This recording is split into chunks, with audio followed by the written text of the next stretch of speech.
Hey guys, welcome back to my channel for my week 10 twin pregnancy update. And I'm already out of breath and I just sat down. So if I'm struggling for air, that's why.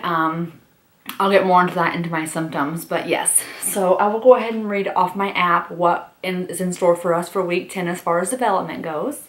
At the end of week 10, and this is the bump app by the way, both babies are as big as strawberries. They have working arm joints and cartilage and bones are forming. Their vital organs are actually fully developed now, which is cool. And it also says they're starting to function and the baby's fingernails and hair are starting to appear too, which just seems so crazy at the end of week 10, all that's happening. It's just so wild how fast things occur and how early they occur. So as far as symptoms go for this week, there's not a huge change. I feel like nothing really new has been happening. One thing is morning sickness. It's pretty bad. It kind of varies from day to day.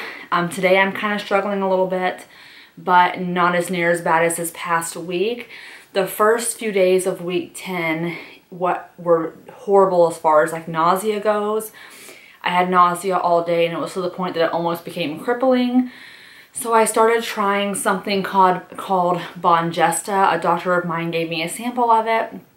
And basically it's the same thing as Unisom B6, which is what you can grab over the counter. She just had it and said, here, please try this.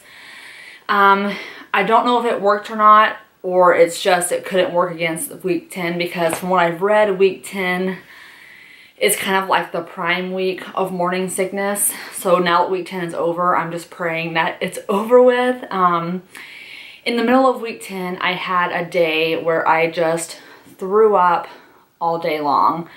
It was just constant. I could not stop throwing up. Everything that I ate came up. It was just absolutely terrible. There was another day that I threw up half the day. And I was throwing up like after dinner and it was just wild to me like how much I was throwing up and how much like I was just so hungry. Even though I was so sick, I still was so hungry. But then I got scared to eat because I didn't want to keep throwing up and it was just very miserable. Being at work, running to the bathroom back and forth, very miserable. And really, I don't know that you can really combat it as much. So I'm not really sure. Now that I have ended week 10, I'm just praying that it's going to get better. If not, we may have to look into other options. I know that there's another medication called Raglan or something like that they've talked to me about, but I prefer not to go that direction unless I absolutely have to. So I will update you guys, of course, in the next few weeks to let you know if things are getting better. And then obviously on Instagram, I always am posting kind of how I'm feeling along the way. So the next symptom I'm still having is heartburn, and I have never felt heartburn so bad in my life because I don't have heartburn unless I'm pregnant. I remember getting it the first time with my daughter, like I've said before on my channel, but it's really, really bad sometimes and I can't really pinpoint what I'm eating that's causing it. It just seems like it's always something random, and this is what I've been doing for it in case you guys are curious. I accidentally bought the nighttime ones, so if I take it during the day, I get very sluggish, so I really can't. I need to get like the normal AM ones, but it's the Alka-Seltzer PM, and it has melatonin in it. And I ended up getting these at first because a lot of my heartburn was happening at nighttime, and it only happened at night, so I thought I was fine getting these, but then it started happening throughout the day. So these are gummies. They don't taste that good to me. They're just like a mixed berry flavor. They're okay, they're not horrible. It's definitely better than eating like chalky Tums. But I'm gonna go and either find the AM stuff to this or buy just like the gummy Tums. But these help, like these do the job. You eat one, like everything's gone immediately. So I'm very happy that there's a very, very quick fix for the heartburn. The only other symptom besides those two that are really sticking out to me is round ligament pain. It's kind of coming at points now where I'm noticing it and it actually is getting uncomfortable. And it's actually more on my right side than anything else. It just feels like something inside is like pulling apart. And because I'm showing already, that probably is why. I mean, my uterus at some point is going to start growing and faster and it's gonna start measuring ahead. And so I'm sure that's probably why it's starting to hurt. So other than that, nothing else to complain about. I mean, I think these are all pretty normal pregnancy symptoms. The only thing that I feel is heightened is the morning sickness, which I don't know if it's because we're having multiples or not, because I have people in my life who said they had multiples and felt perfectly fine. So I think I'm just kind of unlucky in that department, but that's okay. So another thing for week 10, and this is the reason why I'm doing week 10 by itself. I've decided to do these pregnancy updates every 2 weeks because that was what everyone else said on my channel when I asked you guys. Most of you said every 2 weeks. But I'm doing week 10 by itself because I had a doctor's appointment this week. And it was my first OB appointment. So obviously a lot of things were discussed and I asked a lot of questions and we had an ultrasound. So I wanted to kind of get this all, are you tired? In this video right here because I knew it would be long if I waited to include it into the other videos. So as you guys know, I work for my OBGYN. So I just made an appointment with one of my doctors and then walked down the hall when it was time to be seen. We had an ultrasound first thing and the babies looked good. They were both moving and it's just so surreal to see them both moving simultaneously. Like it still is almost unbelievable to me that there's 2 babies in there. And baby A, I believe, was at 182 for a heartbeat. Baby B was at 168.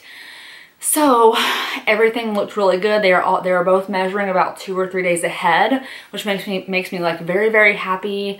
If anything, I'd rather them measure ahead than behind, but I know that when you're doing measurements with ultrasound, it can be up to a week off and they won't freak out or anything. So we're measuring ahead and that's really fantastic. They were both measuring exactly the same, which was great.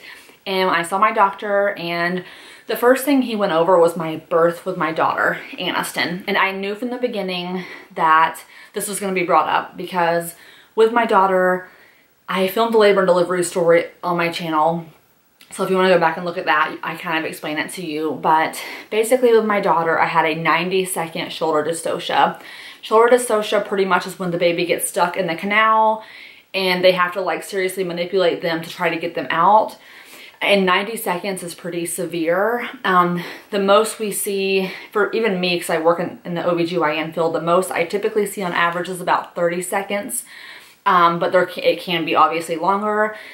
But yeah, 90 seconds sounds very severe to someone, and she was only 7 pounds. So he was very concerned at first talking to me about kind of what caused the dystocia. But I explained to him how fast my labor went because I started pushing and she was out in 10 minutes. And that included the 90-second shoulder dystocia. So she came out so fast and that's most likely why she got stuck. And with manipulation and all that good stuff, they were eventually able to get her out without having to rush me to a C-section. So I explained this to him before he did my pap smear because I wanted him to be able to check like the cavity because I don't want to be barred from trying for a vaginal birth. And one thing I want to try for obviously is a vaginal birth. So he talked to us kind of about that. I completely had her stripped down.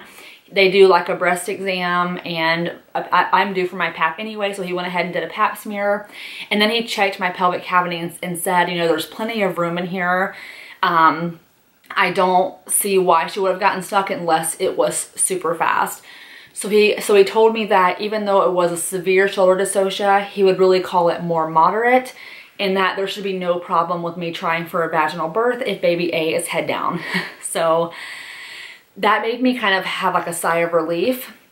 But he did tell me now, like most of you know with OBs, if you see one OB in your group, you're going to see everyone because you never know who's going to be on call when you go into labor.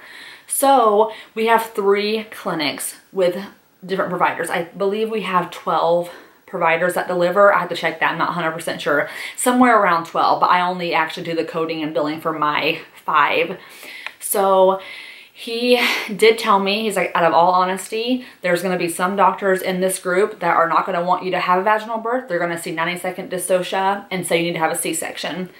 And my heart was like stopped because I have no idea who's going to deliver me. Like I have no way of knowing unless they were to induce labor or I were to get a C-section that was planned. He said, He said for me to not let anyone talk me into going straight for a C-section because of shoulder dystocia, because there's no medical evidence that says that it affects the outcome of the baby.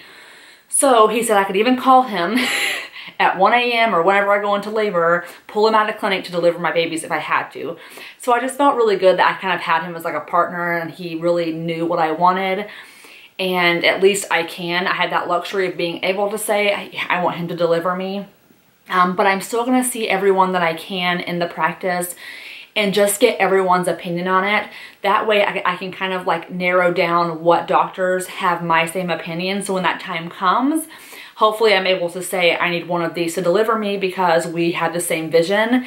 I would really hate to be stuck in a position where I got stuck with a doctor who wanted me to have a C-section and then be stressed out and feel pressured. I just want to avoid that at all costs.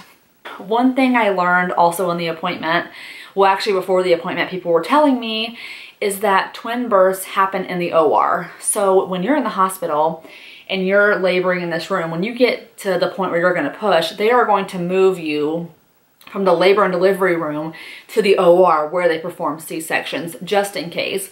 I guess this is common practice, I guess, for many hospitals for twin deliveries or multiple deliveries. Just so you are right there, just in case baby B for some reason has an emergency or whatever the case may be. So I thought that'll be a very interesting thing. It does concern me as far as filming the birth. I don't think it'll affect me for filming, but it'll be very interesting trying to have my husband like grab the the tripod and move it from labor and delivery to the C-section room and trying to set it up. So we'll see how that goes. My plan is to have 2 people in the delivery room with me, and I'll get into that later on who it's going to be. Obviously my husband is one of those people, but I will talk to you guys about the second person a little later on because I have not talked to them yet. I already know who I want in there because my mom most likely will not be here yet if we go naturally. The only way she'll be here is if we plan for a C-section for some reason. That'll be the only way that she can guarantee a flight to be here in time. So the other person that I want in the room, I have yet to talk to her, but I am going to, and then I'll let you guys know. I'm sure she's going to say yes, but... So that's really how the appointment went. It was great. I have appointments set up. Like any normal pregnancy, I will see the doctor once a month. Then I'll start seeing a high-risk specialist once a month, and then it kind of goes. Obviously, the farther I get, the more I'm going to be seen. And I will have an ultrasound at every appointment. For heart tones, just because they can't, on the Doppler, when they just kind of like rub it on your stomach, they can't tell which twin they're hearing, I guess. So that means I have to have an ultrasound at every appointment, which I am honestly not even complaining about. I think it's fantastic, and I'm so grateful for that after how long it took us to get here. So I also wanted to mention quickly that I have purchased some maternity items. Like this is a maternity top. I bought a 2-pack of maternity tops, just black and white, that are basic at Motherhood Maternity. And then I also bought 2 pairs of bottoms, which I'm going to show you. They are both like from Jessica Simpson. I think that Motherhood Maternity mostly has her line. So I bought this pair of pants right here, which I'm already actually able to wear. They are just like plain denim, and I cuffed them because they're a little bit too long, and it does have the complete belly thing over the stomach, which I actually really like it being over the stomach because I kind of feel like it like smooths it out or something. I don't know. And then I also bought from Jessica Simpson just a pair of shorts. They're a little bit shorter in the front than the back, and it just has the band on the front, so it looks like a completely normal pair of shorts. And these are going to be good throughout the summer as I'm growing. I am going to have to go and size up my scrub pants for work because my smalls don't fit anymore, so I definitely need mediums or maternity, whatever I can find I'm going to get. But I haven't been to the scrub store because on the weekends I feel like I'm more sick on the weekends than during the week, which is very interesting to me and kind of unfortunate for me that I'm sick all on the weekends and feel like I'm trapped and can't go anywhere because I just don't want to get sick in public. But I definitely, hopefully by the next update, I will let you guys know if I found any scrubs that were maternity. So the last 2 things that I have, like I want to do in every video, is discuss my cravings and what I'm looking forward to.